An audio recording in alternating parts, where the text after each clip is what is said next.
Voilà la mine du Vallon. On est ici, vous voyez, ça c'est le plan de Tuedois. Donc ça c'est la piste de ski qui va jusqu'au Mont Vallon. Donc, vous voyez, vous suivez la piste de ski et vous voyez le petit trou là, depuis la piste. Sinon, vous prenez au niveau du lac des Fées, vous prenez le col du Vallon et vous verrez c'est indiqué mine du Vallon, 10 minutes par ici. Voilà, c'est un aller-retour. Hein. Après j'ai voilà du ah putain du Vallon. Alors, quelle gueule ça a à l'intérieur. Pas tomber.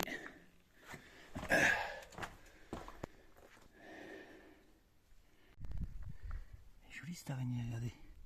Elle est toute rouge. On dirait l'araignée de Spider-Man.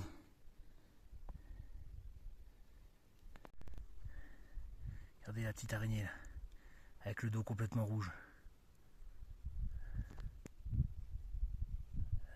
Pas bien ici là, regardez. C'est comme si elle avait coccinelle sur le dos. Je sais pas du tout ce que c'est. Jamais vu une araignée comme ça. Je vois pas de triton ou de salamandre.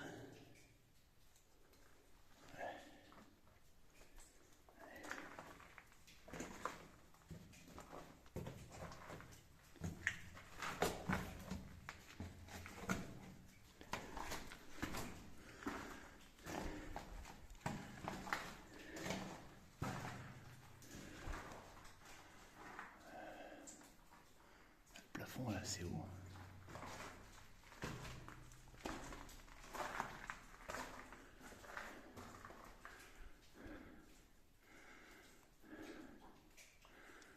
T'as fait chier, elle éclaire plus rien ma lampe.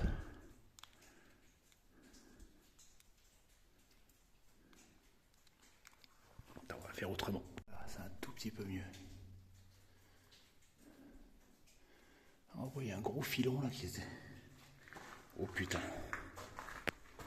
D'accord. Ouais, bon, on n'ira pas plus loin. Donc après ça continue. Mais ça, il est hors de question de franchir un truc pareil. Toutes les planches sont pourries. Et ça a l'air assez vertigineux quand même. Ah putain de lampe de merde. Bon, il faudrait que j'achète des piles. Avec mes yeux je vois, mais sur la caméra on voit pas bien. Ouais, je dirais bien une vingtaine de mètres de fond. Donc ils sont venus ici, ils ont suivi la faille. Donc là ils en ont suivi le filon vers le haut. Et ensuite le filon devait continuer vers le bas. Et donc après à l'époque il y avait plein d'étages comme ça. Et ils faisaient monter le minerai, ils le faisaient sortir. Alors est-ce que celle-là, est-ce que cette galerie communique avec la mine du Sceau qui est plus bas? Je n'en ai aucune idée. J'ai très peu de renseignements sur cette mine. J'ai eu beau chercher sur internet, c'est une toute petite mine qui n'a pas dû avoir un gros rendement. Donc si en commentaire vous avez des infos sur cette fameuse mine du Vallon ou la mine du Sceau, je suis preneur. Bon, donc du coup je vous confirme, je n'irai pas plus loin. Et ne marchez surtout pas là-dessus. Hein. Putain la vache, tout est pourri. Même sur le côté, là, il n'y a pas moyen d'escalader ou de... Ouais, peut-être sur la hauteur là. Mais bon là il faut des cordes, il faut vraiment... Là c'est de la spéléo. C'est pas quelque chose qu'on fait en simple curieux. Bon. Oui, il n'y a pas loin à aller. Hein. Vous rentrez, il y a un peu d'eau ici. Hop, et vous arrivez directement face au gouffre. Voilà, avec le filon qui continue tout droit. Et vers le haut, et vers le bas. Voilà, et on ne peut pas aller plus loin. Ce serait un truc à aménager, ça. Avec tous les touristes qu'il y a ici, faire comme dans les Vosges, comme dans les mines de Sainte-Marie, réhabiliter tout le truc et permettre aux gens de descendre. Parce que autant aux mines du Sceau, alors c'est une roche qui est friable, autant ici c'est du gneiss, hein, vous voyez sur là, c'est exactement comme dans les Vosges à Sainte-Marie. Et le gneiss c'est une roche qui est quand même très dure, qui s'effondre très peu. Donc c'est solide dans le temps, donc on peut sécuriser cette galerie-là. Pas celle du Sceau en bas, parce que là c'est pas possible, mais ce type de roche, là vous voyez on fait péter les planches, et on fait un système de descente. Voyez, je suis sûr qu'il y a des touristes qui aimeraient ça. Faut voir.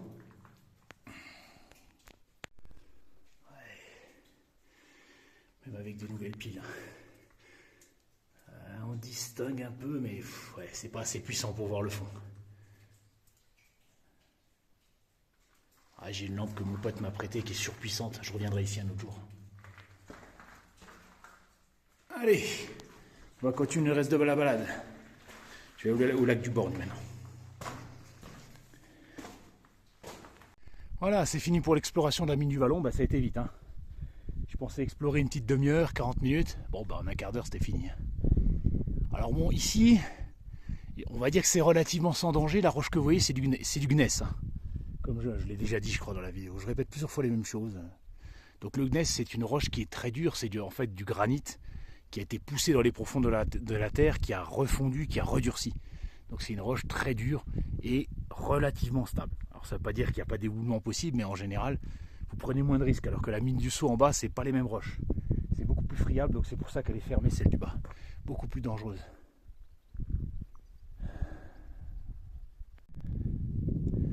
Et voilà le lac du Vallon. À 2500 mètres, je crois, si je ne me trompe pas.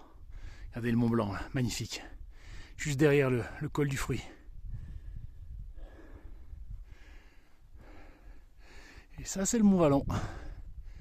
Avec une belle piste noire. Enfin, je crois que c'est une piste noire ou rouge. Je suis plus sûr. Si vous venez l'hiver. Un joli petit lac. Facile d'accès. Pas facile. Il faut grimper quand même. Hein, mais pas de difficulté technique particulière. Donc maintenant, on va prendre le chemin qui est là. Et on va aller au lac du Borgne. J'aurais pas pensé qu'une névée aurait survécu dans un environnement si rocailleux. Ça m'étonne. La montagne là, je sais plus comment elle s'appelle, je l'avais déjà gravi. Ça c'est le mont de la Chambre. Roc des Trois Marches.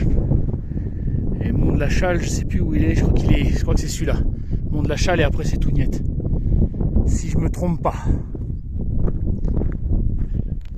Et le glacier du Borgne, il est quelque part par là. L'aiguille du Borgne, le mont du Borgne. Le glacier du Borgne, alors vous voyez même pas, il est sous les caillasses. Ah, ça a pleuré. Mont de la Chambre. Lac de la Chambre, il est là, il est planqué derrière. Ouais. Les lacs du Borgne, ils sont là.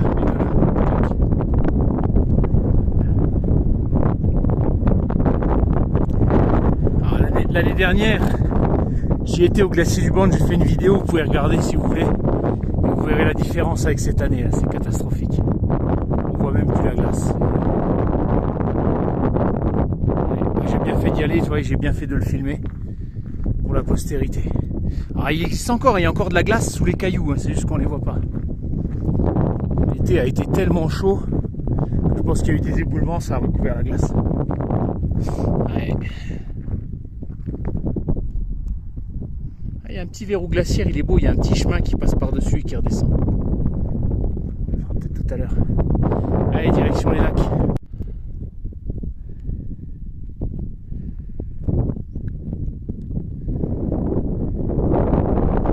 Et le deuxième lac, il est là derrière, on le voit un petit peu.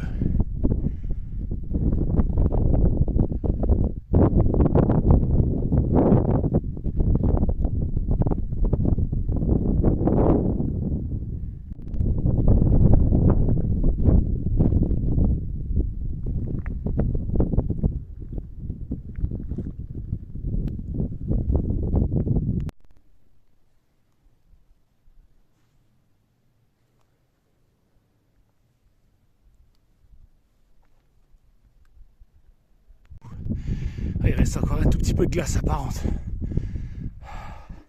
Il n'y a vraiment pas beaucoup.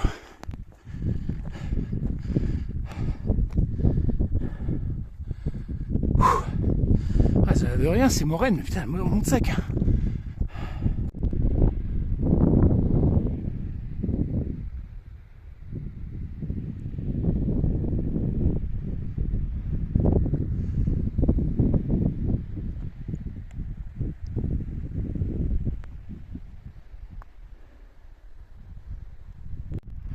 Pour ceux qui ont lu mon livre Les Royaumes de Voségus, dans le tome 1, l'aventurière, quand il passe par un glacier qui s'appelle le glacier de l'aveugle, bah c'est celui-là, le glacier du Borgne. J'ai juste changé un petit peu le nom. Donc en fait, il passe par là.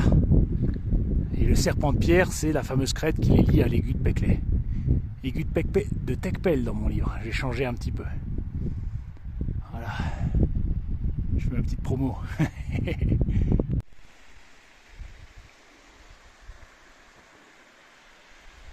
Au pied de l'aiguille du Borgne, avec la petite cascade alimentée par le glacier qui se trouve derrière. Alors j'irai pas plus loin pour aujourd'hui, hein. Ça fait déjà 4h45 que je marche. Je m'étais dit 4h maximum. Et il faut quand même que je retourne dans la vallée. Parce que Méribel, c'est pas la porte à côté, hein. Sinon, je vais marcher en pleine nuit. Après, si vous voulez savoir ce qu'il y a derrière, bah, vous cliquez sur ma vidéo sur le glacier du Borgne. J'étais passé par ici, j'avais grimpé la partie là. Pas si facile que ça en a l'air, hein. C'était quand même de la roche glissante et j'avais été tout le long du glacier là. Et j'ai été ressorti de l'autre côté au niveau du gros rocher là. Tac tac tac. Et revenu là. Voilà. Il y avait plus de glace que cette année, hein. Cette année, ça a été vraiment catastrophique pour les glaciers. La canicule a fait du mal à tout le monde. Ah, c'est beau, je m'en lasserai jamais de ce spectacle-là. Et donc dans les royaumes de Voségus, après quand ils ont passé le glacier, l'endroit où ils plantent leur tente, eh ben, c'est au pied des lacs du Borgne, où j'étais. Voilà, j'ai imaginé la scène à cet endroit-là. Oui, des lacs du Borgne, c'est ça. Ouais, les anciennes moraines laissées par le glacier. On voit vraiment la différence, hein. Verdoyant, et ici c'est... Il y a quelques petites plantes d'altitude qui tiennent le coup. Des benoîtes rampantes notamment.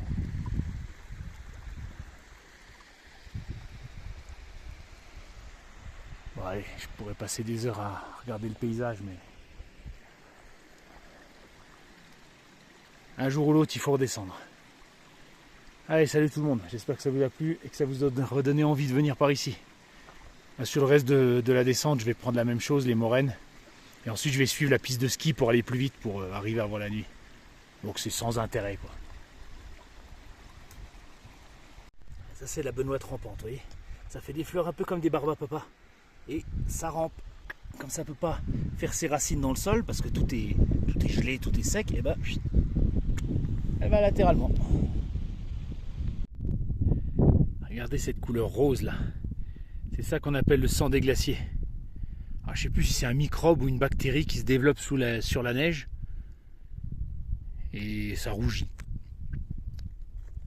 Et c'est beau, voilà. C'était le petit bonus de fin.